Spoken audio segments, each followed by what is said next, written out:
의에 줄이고 목마른 우리 여러분들 함께 모여서 주님 경배하고 찬양하고 예배 함께 드리게 돼서 정말 기쁘고 반갑습니다.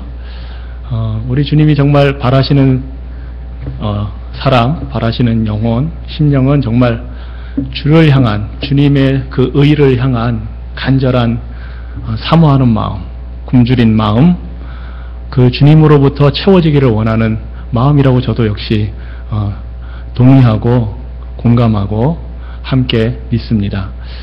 그런 심령으로 주님 앞에 나온 여러분들에게 우리 하나님의 풍성한 은혜와 사랑과 자비와 그 풍성한 의로우심이 함께하는 이 귀한 시간 되기를 주님 이름으로 소원합니다. 오늘 우리가 함께 나눌 말씀은 출애굽기 2장부터 1장 22절부터 우리가 함께 읽었죠. 3장 4절까지 원래는 이제 긴 본문인데 너무 길어서 제가 집사님께 2장 10절까지만 봉독해달라고 부탁을 드렸습니다. 그래서 2장 10절까지 읽었는데 2장에는 이제 모세가 태어나서 그 건짐을 받는 장면이 나오고 3장에서는 하나님께서 그 모세를 부르시는 장면이 나옵니다.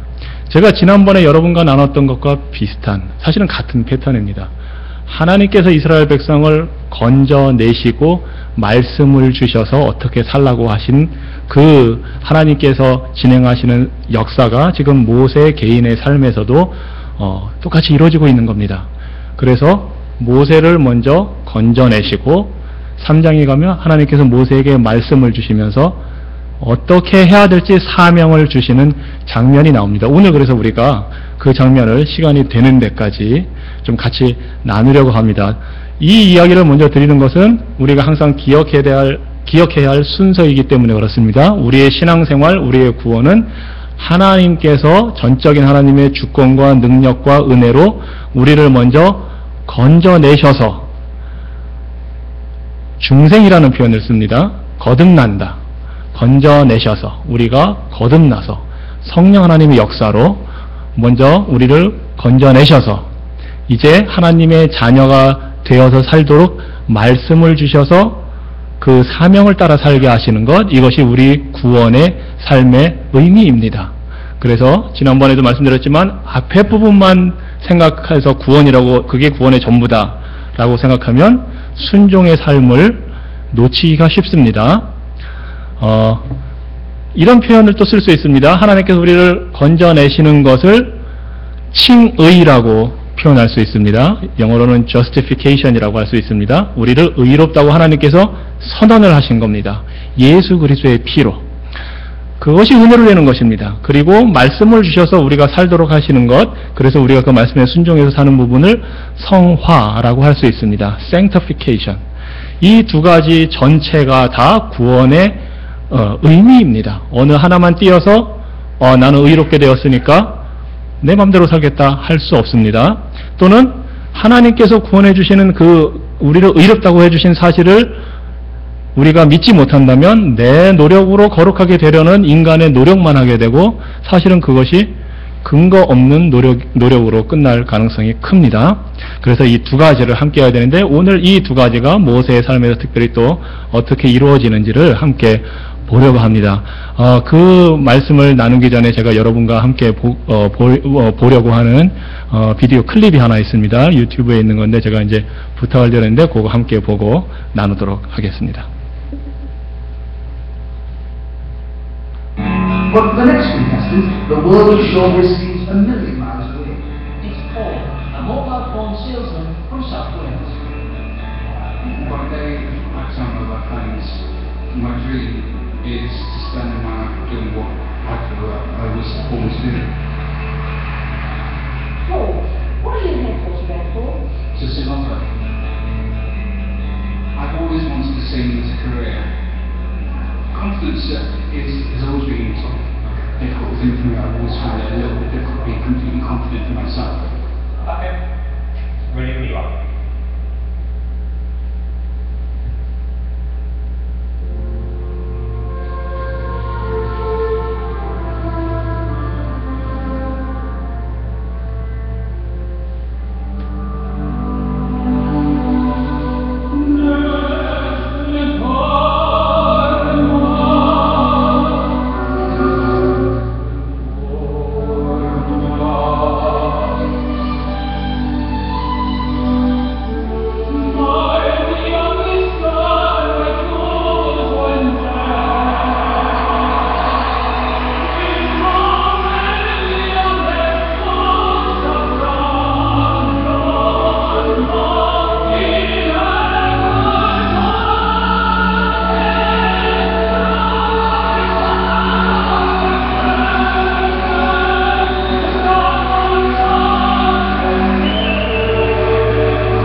혹시 이 비디오 클립을 뭐 보신 분들도 있을 겁니다. 브리튼스 갓 탤런트라고 뭐 미국에도 같은 프로그램이죠.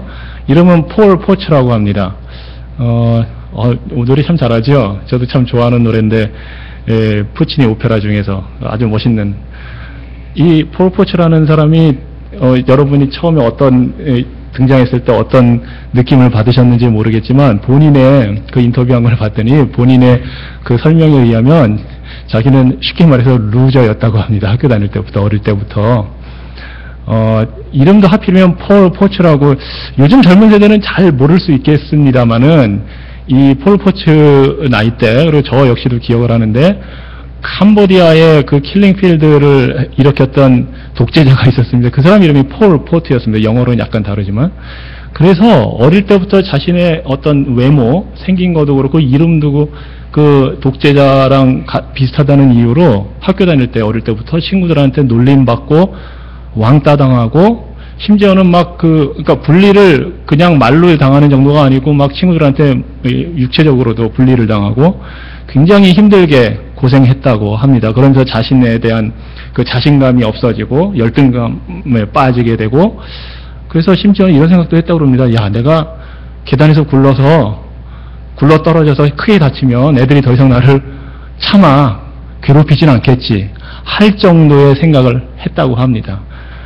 뭐 학교를 졸업하고 나서도 이렇게 삶이 평탄하지는 않아서 이 사람 이 얘기를 들어보니까 사건 사고가 참 많았던 사람입니다. 뭐 멀쩡히 저녁에 길 가다가 공사장 근처 지나가다가 그 구조물에 부딪혀서 이도 부러지고 뭐 이렇게 다치고 뭐 또 뭐 암까지는 아니지만 그런 거 뭐 제거 수술도 하고 뭐 아무튼 여러 가지 교통사고를 비롯해서 여러 가지 당하면서 이 사람이 자신의 외모는 좀 말하자면 뚱뚱하고 잘생긴 것 같지 않고 집안이 아주 넉넉한 것도 아니고 어릴 때부터 그렇게 괴로움을 당하고 커서 자존감은 매우 낮고 참 내가 어떻게 살 수 있을까 할 정도의 그런 생각으로 살았다고 합니다. 그러다가 2007년에 이 브리튼스 갓 탤런트라는 데 나와서 이 장면 하나로 이제 완전히 인생 역전을 하게 되고 이때 아마 우승을 했죠. 그래서 그 다음부터는 여러 나라를 돌아다니면서 굉장히 성공적인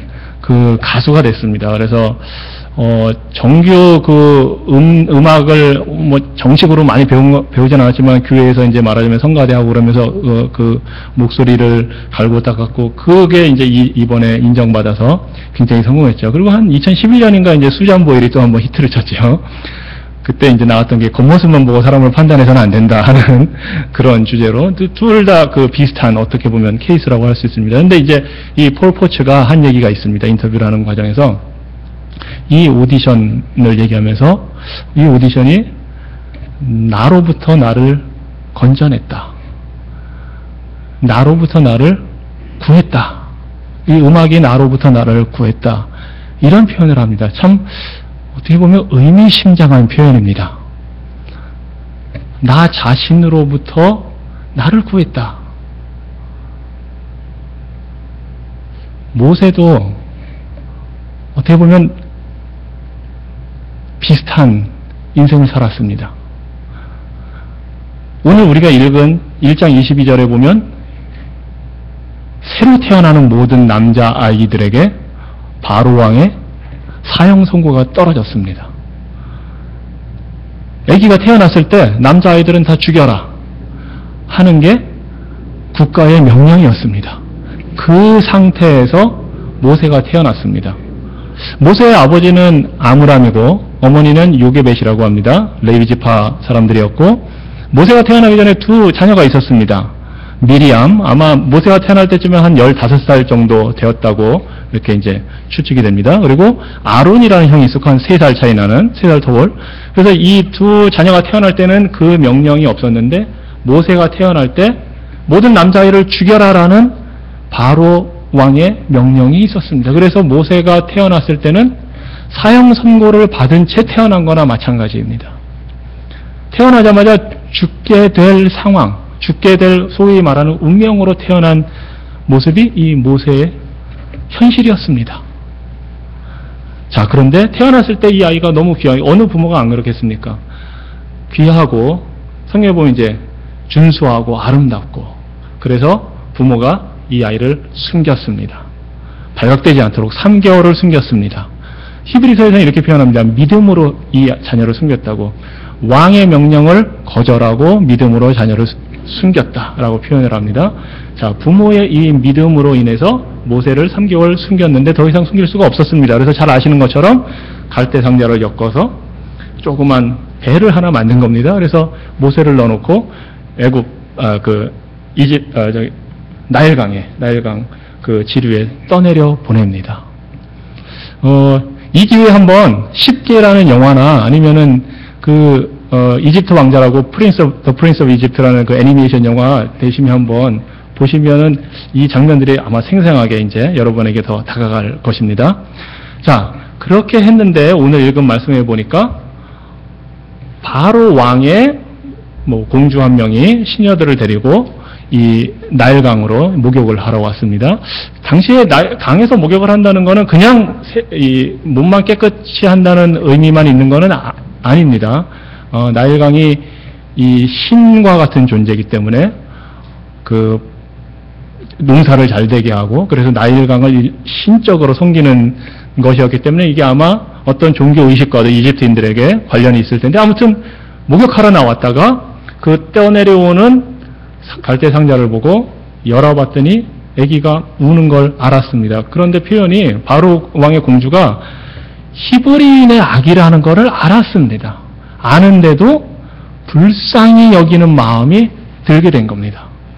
자기 아버지가 모든 남자 아이들, 히브리인의 아이들은 다 죽이라는 명령을 내렸다는 걸 알고 있었고, 다 그게 시행된다는 걸 알고 있었는데, 공주가 아기를 보면서 불쌍히 여기는 마음을 갖게 되었고, 그래서 이제 이 모세를 입양을 하게 됩니다. 이 장면도 참 극적입니다. 누나 미리암이 이렇게 따라가다가 그 공주가 건지는 장면을 보고 찾아가서 이제 협상을 합니다. 내가 유모를 한 명 데려오겠습니다. 원하신다면. 그랬더니 데려와라. 그래서 모세의 엄마를 데려오는 겁니다. 엄마를 데려와서 키울 수 있도록. 당시 관습은 이 궁에 들어가서 키우는 게 아니고 다른 문화권에도 그럴 겁니다. 유모가 데려가서 키워서 어느 정도 크면 데려오는 겁니다. 그래서 얘가 이제 알아듣고 어느 정도 커서 스스로 이렇게 앞가림을 할 수 있을 정도까지는 키워서 데려오는 거니까 엄마가 가서 이제 먹여주고 애를 돌봐주고, 그렇게 해서 모세를 바로 왕의 공주에게 데려오게 되는 겁니다. 참 놀랍지 않습니까? 악한 사탄은 어떻게든 하나님의 백성들을 멸망시키기 위해서 바로 왕이라는 권력을 이용해서 역사를 하지만, 지금 이 구절에 보면 하나님이라는 이름이 한 번도 나오지는 않았지만 하나님의 구원의 역사가 진행되고 있는 걸 우리가 볼 수가 있습니다. 우리가 출애굽기 같은 걸 읽으면 여러 가지 기적적인 장면들이 나옵니다. 홍해 바다를 걷는다든지, 하나님께서 10가지 재앙을 내린다든지, 그래서 메뚜기 떼가 올라오고 개구리 떼가 올라오고, 이런 것을 우리가 기적이라고 생각합니다. 맞습니다. 기적입니다. 그리고 이걸 차마 기적이라고 믿지 못하는 사람들은 어떻게 우연이 됐겠지, 아니면 그걸 인정하기 싫으니까 다른 설명을 갖다 붙이기도 하는데, 제가 볼 때는 바로왕의 딸 공주가 모세를 살려주려고 하는 것, 불쌍한 마음이 드는 것, 저는 이걸 기적이라고밖에 표현할 수가 없습니다. 제가 생각해 보니까 하나님께서 자연 만물을 역사에서 기적을 일으키는 게 더 쉬울지, 사람을 이용해서 기적을 일으키는 게 더 쉬울지 생각을 해보니까, 제 인간 입장에서 보자면 사람 마음 움직이는 것처럼 어려운 일이 없는 것 같습니다. 그 일을 하나님이 하시는 겁니다. 물론 공주가 불쌍한 마음이 들었습니다. 하필 왜 이 아이를 향해서? 공주가 불쌍히 여겼으니까 가능하죠. 그런데 우리 믿음의 눈으로 볼 때는 이것이 다 하나님의 구원의 섭리와 역사 속에 있다는 것을 고백하게 됩니다. 공주가 그냥 내버려뒀으면 악어의 밥이 됐을 겁니다. 그리고 발견해서 히브리인의 아기네? 죽여라 했으면 끝나는 겁니다. 그런데 하나님의 구원의 섭리와 역사가 지금 사람을 통해서도 이루어지고 있는 것을 보여주는 겁니다. 자, 아무튼 이렇게 해서 이런 놀라운 구원의 손길을 통해서 모세가 이제 바로 왕의 말하자면 자녀 중에 하나가 된 겁니다. 공주의 아들이 되었으니까. 그래서 이 10절에 오늘 읽은 10절 말씀에 보니까 이렇게 이름을 붙입니다. 그 아이가 자라매 바로의 딸에게로 데려가니 집에서 이제 잘 키워서 데려갔습니다. 그의 아들이 되니라. 그가 그 이름을 모세라 하여 가로되 이는 내가 그를 물에서 건져내었음이라. 바로의 딸 공주가 이름을 모세라고 붙여줬는데 뜻이 물에서 건져냈다는 겁니다. 맞는 정말 잘 정확한 표현이죠. 자기가 물에서 건져냈으니까 물에서 건져냈다.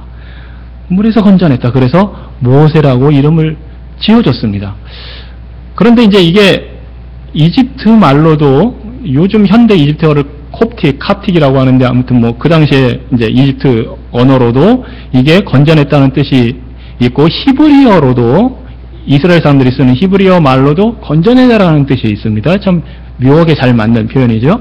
그런데 또 한 가지 뜻이 이집트 말로도 있습니다. 모세라는 말의 뜻이 뭐가 있냐면 아들이라는 뜻이 있습니다.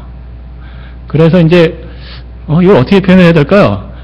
제가 한국에 있을 때 한국에 이제 전통적으로 한국식 이름만 짓다가 이렇게 이제 미국에 와서 살게 되고 이러면서 이름을 어떻게 잘 지으면 한국식 표현도 잘 되고 미국 영어식 표현도 잘 될까 이렇게 생각해서 짓는 사람들이 있었는데 그 중에 제가 들어본 이름 중에 참 기막히게 잘 지었다고 생각하는 게 필립이라는 이름이 있습니다.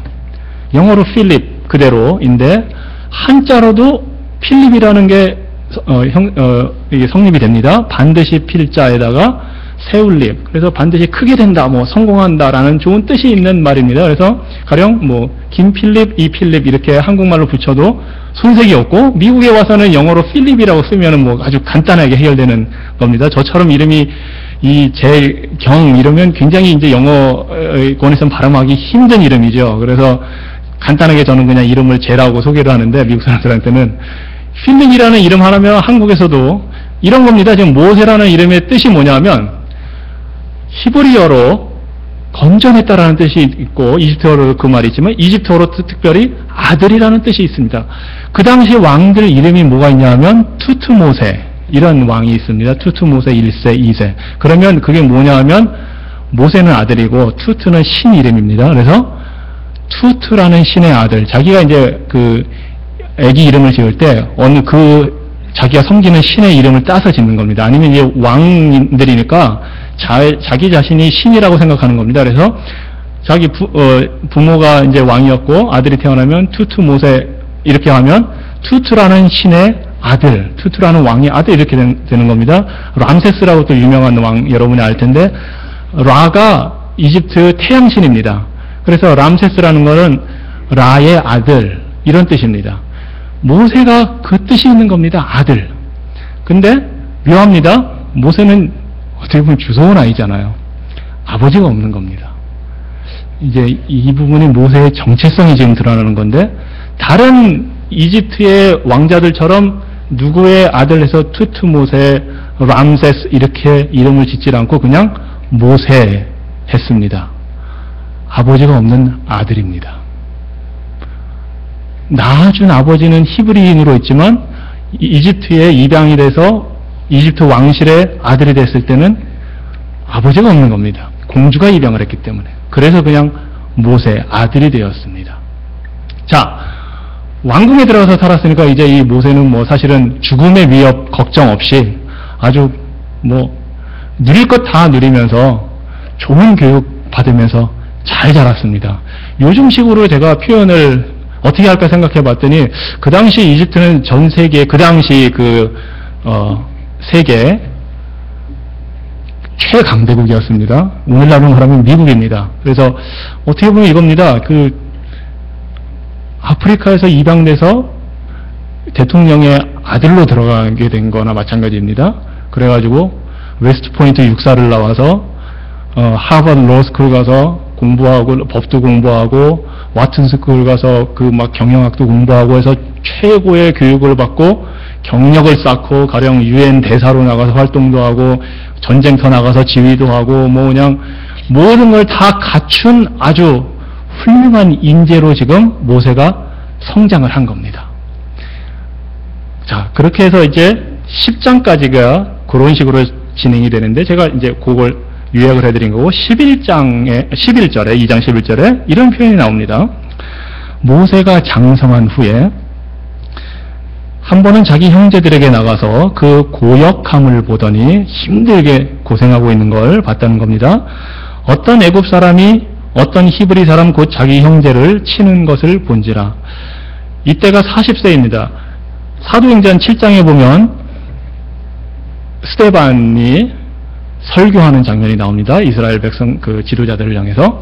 그때 이 구약의 역사를 쭉 설명할 때 이제 이 장면이 이 모세에 대한 설명이 나오는데, 40세가 돼서 모세가 장성해서 이제 완전히 성인으로서 그 능력을 갖추고 일을 할 수 있는 그때에 자기 형제들에게 나가서, 모세가 애굽 왕궁의 왕자로 자랐지만 자기 부모를 통해서 어렸을 때부터 자기가 히브리인이라는 것을 분명히 교육을 받았음을 알 수 있습니다. 왜냐하면 여기 표현이 자기 형제라고 나옵니다. 애굽 사람들을 자기 민족, 자기 형제라고 생각하지 않았고, 히브리 사람들, 노예 일을 하고 있는 그 사람들을 향해서 자기 형제들에게 나가서 그 고역함을 보더니, 힘들게 고생하는 걸 보고, 어떤 애굽 사람이 어떤 히브리 사람 곧 자기 형제를, 또 한번 자기 형제라는 표현을 씁니다. 치는 것을 본지라. 그래서 12절에 좌우로 살펴 사람이 없음을 보고, 쫙 살펴보고 그 애굽 사람을 쳐 죽여 모래에 감추니라. 자기 동족을 구해야겠다는 생각을 지금 한 겁니다. 히브리서 11장, 우리가 잘 아는 믿음장이라는 데서는 이것을 이렇게 표현합니다. 아브라함이 애굽 왕궁의 죄를, 금은보화나 그런 것들을 더 좋은 것으로 여기지 않고, 애굽 왕궁에서 죄짓고 사는 것을 원하지 않고 믿음으로 나가서 자기의 동족들을 구하려고 했다고 지금 표현을 합니다. 자기 형제들을 돌아보고 자기 동족들을 구해야 겠다는 결심을 한 겁니다. 그래서 좌우를 살펴봤다는 것은 사실은 고의적인 겁니다. 지금 그냥 우연히 어떻게 애굽 사람을 때렸는데 죽었다는 것이 아니고, 아, 이 사람 처치해야겠다 하고 죽이고 자기 동족을 구하려고 지금 하는 겁니다. 자, 13절에 이튿날 다시 나가니 두 히브리 사람이 서로 싸우는지라. 이번엔 이제 같은 동족끼리 싸움이 붙었습니다. 그런 자에게, 잘못한 사람에게 이르되 네가 어찌하여 동포를 치느냐 하매, 아마 때리면서 싸웠던 모양입니다. 14절에 그가 가로되, 그 잘못했던 사람이, 다른 사람을 때린 사람이 가로되, 누가 너로 우리의 주제와 법관을 삼았느냐. 네가 뭔데 왕처럼 지금 그러느냐, 재판관처럼 그러느냐, 네가 애굽 사람을 죽임같이 나도 죽이려느냐. 모세가 두려워해 가로되 일이 탈로 되었도다. 모세는 왕자입니다. 그리고 그냥 여기서 이집트 사람을 죽였다고 하는데, 제가 볼 때는 그냥 평민을 죽인 게 아닙니다. 지금 이렇게 사건이 크게 되는 데는 분명히 히브리인들을 관리하는 어떤 이집트의, 그 쉽게 영화 보시면 이제 그런 장면이 잘 나오는데, 그냥 평민 죽인 게 아니고 관리하는, 아마 어떤 그 고위 관리를 죽였을 가능성이 지금 큽니다. 그래서, 그런데 그 소문이 이제 하루 사이에 퍼진 거고, 히브리 사람들도 애굽 사람들도 모세가 어떤 일을 했다는 걸 지금 다 알고 있다는 겁니다. 그래서 모세가 지금 이제 두려워하는 겁니다. 가로되 일이 탈로 되었다. 아, 이게 들켰구나. 15절에 바로가 이 일을 듣고 모세를 죽이고자 하여 찾은지라. 모세가 바로의 낯을 피하여 미디안 땅에 머물며 하루는 우물 곁에 앉았더라. 바로 이집트의 왕으로서도 모세의 이 행위가 우연한 살인이나 실수에 의한 살인이 아니라는 것을 지금 안 겁니다. 말하자면 반역에 해당되는 일을 했다는 걸 왕이 알기 때문에 이제 죽이려고 하는 겁니다. 노예 편을 들고 히브리인을 구해주려 했다는 것을 지금 이제 바로 왕도 알고 소문이 다 퍼진 겁니다. 그래서 모세가 도망을 가게 된 겁니다. 16절부터 모세가 어느 곳으로 도망갔는지가 나옵니다. 이제 미디안 제사장에게 7딸이 있더니 이 미디안 땅이라는 것은 지금으로 말하면 사우디아라비아가 있는 곳입니다. 그러니까 지금의 이집트에서 사우디아라비아까지 굉장히 먼 길을 지금 이제 모세가 도망간 겁니다. 그들이 와서 물을 길어 구유에 채우고 그 아비의 양무리에게 먹이려 하는데 목자들이 와서 그들을 쫓는지라. 모세가 일어나 그들을 도와 그 양무리에게 먹이니라. 그들이 그 아비 르우엘에게 이를 때에 아비가 오르되 너희가 오늘은 어찌하여 이같이 속히 돌아오느냐. 그들이 가로되 한 애굽 사람이 우리를 목자들의 손에서 건져내고 우리를 위하여 물을 길어 양무리에게 먹였나이다. 참 흥미로운 표현이 있습니다.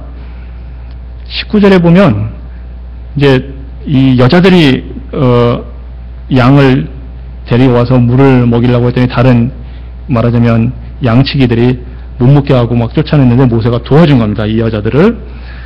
그런데 19절에 그들이 가로되 그 여자들이 가로되 아버지한테 이제 리포트를 하는 겁니다. 왜 어떻게 오늘 일찍 오게 됐는지. 한 애국 사람이 우리를 목자들의 손에서 건져내고 모세가 원래 하고자 했던 일을 지금 표현하는 겁니다. 이스라엘 동족들 자기 동족들을 건져내고 싶어서 모세는 그것이 하나님의 뜻이라고 생각을 했고 자기처럼 능력 있고 교육 제대로 받고 뭔가 어떻게 보면 부채의식도 있었죠. 왜냐하면 다른 자기와 똑같이 태어났던 다른 사내 아이들은 다 죽어갈 때 자기만 살았다는 이 사실.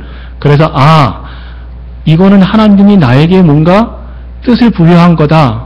내가 내 동족들을 돌아보지 않으면 안 되겠구나 하는 부채의식도 있었고 그래서 구해주려고 했던 건져내주려고 했던 그 사실이 지금 어떻게 보면 이 장면에서 표현되고 있는 겁니다. 손에서 건져내고 우리를 위하여 물을 길어 양무리에게 먹였나이다. 이것이 원래 모세가 하고자 했던 일이었습니다. 자기 동족 이스라엘 백성들을 건져내는 일을 자기가 하고 싶었던 겁니다. 그런데 지금에 와서는 양 건져주고 물 먹여주는 일을 지금 하는 겁니다. 도망자가 돼서 양 돌보는 사람이 지금 돼가는 겁니다.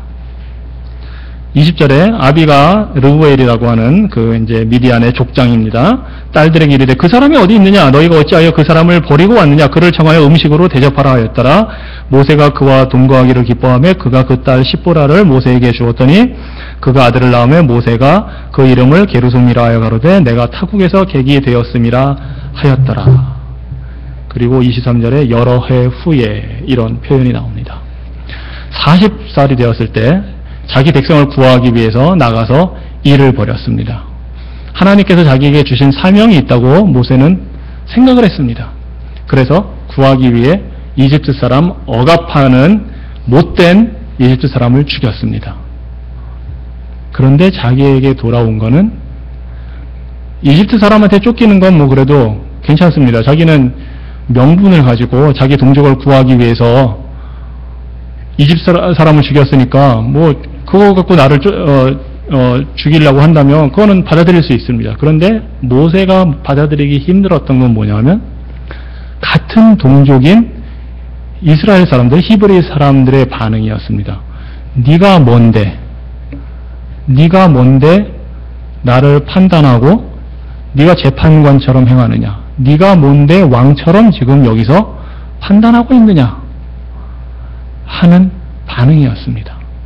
그래서 도망가서 이스라엘 백성을 건져내는 대신에 양 먹이고 있는 신세가 돼서 40년 동안 미디안 땅에 가서 처가살이를 하면서 양치면서 살게 됐습니다.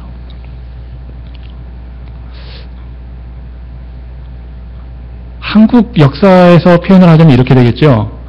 일본이 식민지 통치를 받을 때 같은 조선 백성들을 구하기 위해서 일어나서 같이 싸우자고 하고 조선 백성들을 독립시키려고 나선 지도자가 있었는데 일본 관리들이야 당연히 그 사람을 죽이려고 쫓아오겠지만 같은 조선 백성이 네가 뭔데 그러느냐? 필요 없다 하는 상황이나 마찬가지인 겁니다. 지금 그런 일을 모세가 겪은 겁니다. 그래서 40년 동안 광야에서 양치면서 살게 됩니다. 모세는 120살까지 살았으니까 요즘도 뭐 100살까지 충분히 이제 사는 세대가 되었지만 한번 생각해 보십시오. 여러분이 뭔가 왕성하게 일할 한 30 정도 나이가 돼서 큰 뜻을 품고 나라와 민족을 위해서 사회를 위해서 뭔가 일을 하겠다고 나섰는데 그 과정에 실수를 하게 됐고 모세 같은 경우는 사람을 죽이게 됐고 근데 그뿐만이 아니라 자기의 뜻을 사람들이 알아주지 않아서 사람들로부터 피해 다니는 신세가 됐는데 그게 언제 끝날지 모르는 그런 삶을 살고 있는 겁니다. 우리가 90살까지 산다고 하면 30살에 뭔가 일을 하기 위해서 일어섰다가 60살이 될 때까지 30년 동안을 시골에 내려가서 처갓집에 얹혀 살면서 농사 짓거나 양 키우는 일을 지금 모세가 하는 겁니다. 저는 아마 처음 앞에 우리가 봤던 그 폴 포츠라는 사람이 가졌던 어떤 자기에 대한 열등감, 나는 왜 이거밖에 안 되지? 내가 뭐가 문제가 있을까? 자기 자신에 대한 비하, 이런 생각을 이 모세도 40년 살면서 충분히 하게 됐을 거라고 생각이 듭니다. 출발은 거창했습니다. 나는 이제 우리 민족을 위해서 뭔가 하는 사람이 되어야겠다. 그래서 정정당당한 대의 명분을 가지고 일어섰습니다. 하지만 자기 민족에게도 거절당하고 도망자 신세가 돼서 지금 죽음을 피해서 도망가서 사는 그냥 아주 평범하지도 못한 그런 사람이 되었습니다. 그것이 모세의 인생이 되었습니다.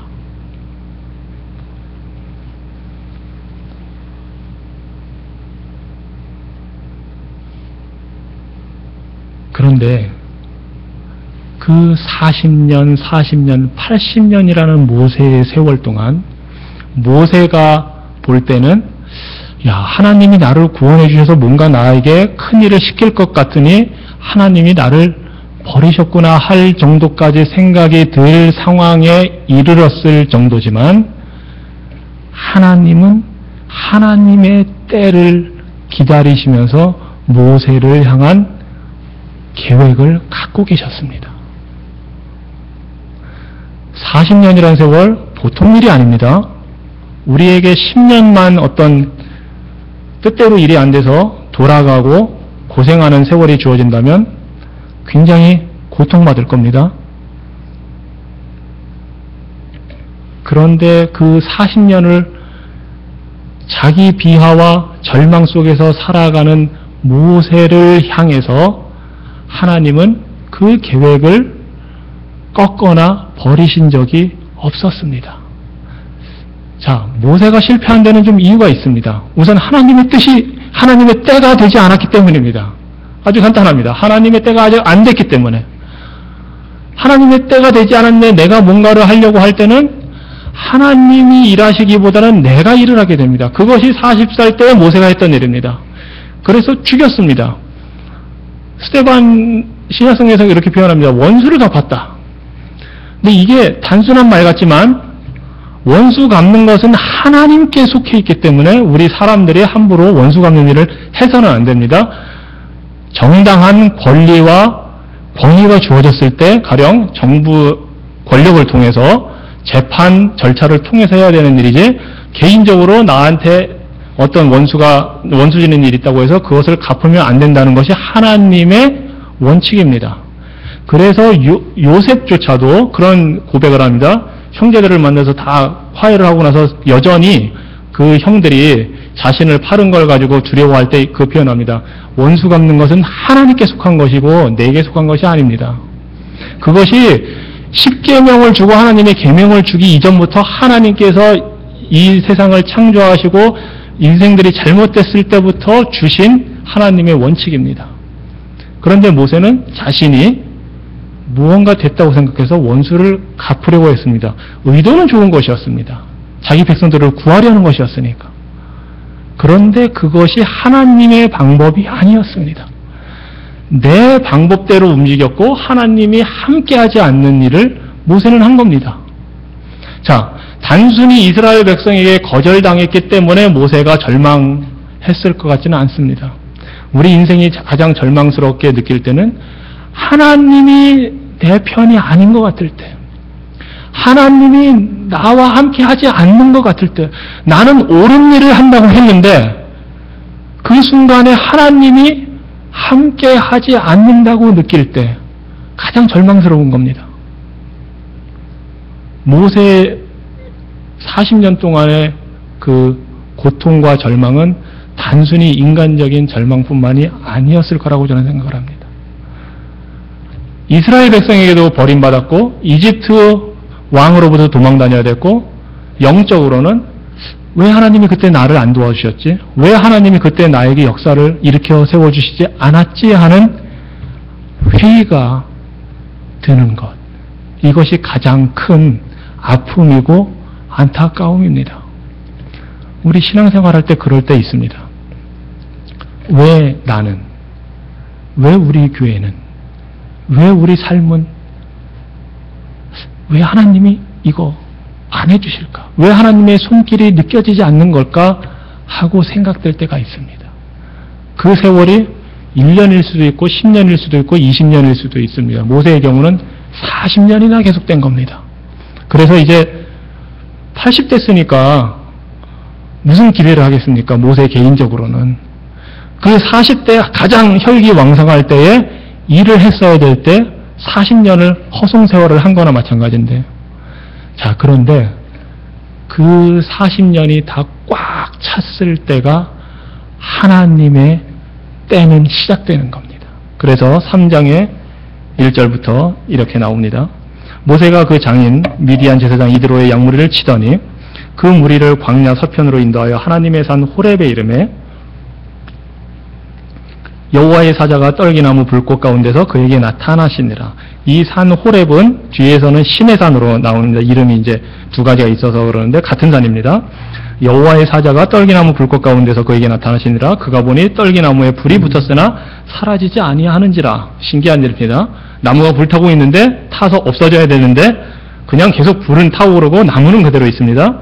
이에 가로되 내가 돌이켜가서 이 큰 광경을 보리라. 이거 보통 일이 아니죠, 이 장면이. 떨기나무가 어찌하여 타지 아니하는고 하는 동시에 여호와께서, 이제 하나님의 이름이 지금 나옵니다. 여호와께서 그가 보려고 돌이켜 오는 것을 보신지라. 우리 하나님은 우리를 다 보고 계시는 분입니다. 보고 계십니다. 모세가 40년 동안 좌절해 있을 그때에 나는 왜 이럴까? 폴포치의 말을 빌리자면 나 자신으로부터 좀 나를 누가 건져냈으면 좋겠다 하고 느낄 때에 지금 이제 하나님께서 보시고 하나님이 떨기나무 가운데서 그를 불러 가라사대. 하나님께서 보시고 지금 부르십니다. 모세야, 모세야. 10개라는 영화 보신 분은 이 장면 아마 아실 겁니다. 이 57년에 만든 영화는 굉장히 오래됐어요. 컴퓨터 그래픽이 발달되기 전에. 그런데도 그 표현을 참 잘했습니다. 그 홍이 갈라지는 것도 잘했고. 이제 막 그 불 타는 모습 있고, 모세가 찰튼했더니 이제 거기에 딱 올라가서 막 기어 올라가서 그 장면 앞에 설 때 아주 그냥 그 낮은 저음의 그 목소리로, 이게 영어로 된 영화였으니까, 모세스 하는 장면이 나옵니다. 제가 더 깊이 내려가야 되는데, 모세야, 모세야. 하나님이 떨기나무 불꽃 가운데서 부르십니다. 그런데 이 부름이 모세에게는 그냥 내 이름 누가 부르는구나가 아닙니다. 모세라는 뜻이 두 가지가 있다고 말씀을 드렸습니다. 하나는 아들. 하나님이 모세야, 모세야 부르실 때 모세가 들은 거는 아들아, 아들아입니다. 누구의 아들이라는 표현도 없이 그냥 아들로만 자랐던 모세가 이제 드디어 자신의 정체성, 자신의 아버지가 누군가를 발견하는 장면입니다. 하나님에 의해서. 하나님이 모세야, 모세야 부르셨을 때 하나님이 하시는 말씀은 아들아, 아들아. 내가 너를 건져냈다. 내가 너를 구원해냈다. 이 말입니다. 모세가 들은 건 자신이 누구인가를 회복시켜 주시는 하나님의 음성을 들은 겁니다. 40년 동안 좌절해 있고 절망에 빠져 있고 왜 나는 이거밖에 안 되지? 왜 내 삶은 이래야 되지? 왜 하나님이 도대체 내가 하려고 하는 이 좋은 일들을 안 도와주시지? 도대체 하나님의 뜻은 어디에 있지? 왜 우리 집안의 일들은 이렇게밖에 안 되지? 왜 우리 교회의 모습은 이렇게밖에 안 되지? 하고 있을 그때에 하나님께서 부르시는 겁니다. 여러분의 이름을 부르시는 겁니다. 모세의 이름을 부르듯이 하나님께서 여러분의 이름을 부르십니다. 아들아, 딸아, 너는 내가 건져낸 존재다. 내가 내 아들 예수 그리스도를 보내서 십자가에서 너를 죄를 대속하고 건져낸, 구원해낸 내 아들이고 내 딸이다. 하나님이 여러분의 이름을 부르시고 계시는 겁니다. 너는 기억 못하겠지만 너 태어나서 죽어야 될 운명으로 태어난 너를 내가 건져냈다. 너 아버지 없이 그냥 아들로만 불렸지? 내가 이제 네 이름을 부른다. 너는 내 아들이다. 내 딸이다. 하나님께서 모세를 부르신 것은 그 자신의 절망감과 자기 비하와 열등감에 빠져있는 모세를 모세 자신으로부터 이제 건져내고 계시는 겁니다. 우리가 하나님의 사랑조차 희미해지고 때로는 내가 왜 이럴까 하고 있을 때 우리 자신으로부터 우리를 하나님께서 또 건져내고 계시는 겁니다. 우리의 정체성이 무엇인가를 확인시켜 주고 계시는 겁니다. 그것이 하나님의 계획이고 뜻을 따라 하나님께서 역사하시는 사랑의 역사입니다.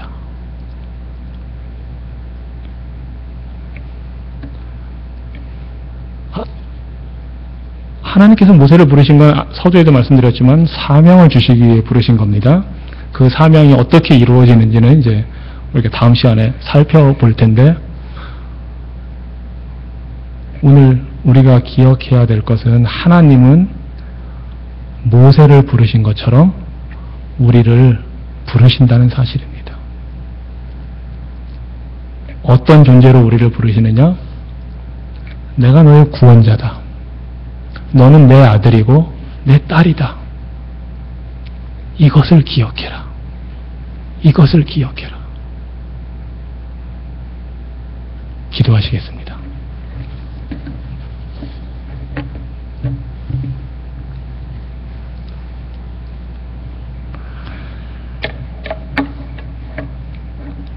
하나님의 구원을 받은 자녀로 태어났지만 또 하나님의 뜻을 이루기 위해 나섰지만 실패한 인생이 되었고 좌절하고 절망에 빠져서 소망을 잃어버린 인생으로 살아가는 모세를 하나님의 때에 찾아주신 주님을 찬양합니다. 찾아오셔서 아들아 하고 불러주신 주님을 찬양합니다. 우리를 향해서도 동일하게 부르시는 주님을 찬양합니다. 예수님 이름으로 기도합니다. 아멘. 우리